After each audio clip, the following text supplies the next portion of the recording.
मन्यहृतोदविशते नमः नमस्ते अस्तु ब्रह्मणे बाहुव्यामुदते नमः यादविशिवतमा शिवं बभूवते नमः शिवाशरौर्याया तपतयानो रुद्रमुदय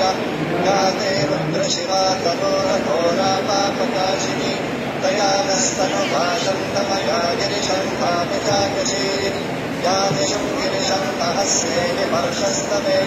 शिवां गिरिव्रतां कुरुमाहिपुंसे पुरुषं जगतं शिवेन वचसां मा गिरिशाचाकनामसि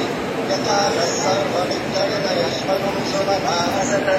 अद्यवोचनविभक्तां प्रथमोदयेभ्योऽभिषयत् हरियुश्च सर्वान् चुम्बयत् सर्वाश्चयाकृतान्यः असो यस्थाम्रो अरुणहुतभव्यः सुमङ्गलः ये क्षेमागुं रुद्रा अदितो दिक्षुश्रता सहस्रशो वैशागुम्भेन ईमहे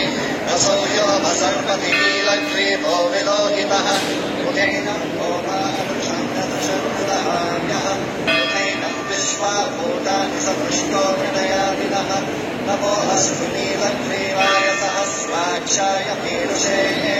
अथो ये अस्य सन्त्वामोहन्तये योगनन्दमः प्रमुञ्चदन्वतस्तमुपयोरात्योऽध्याम्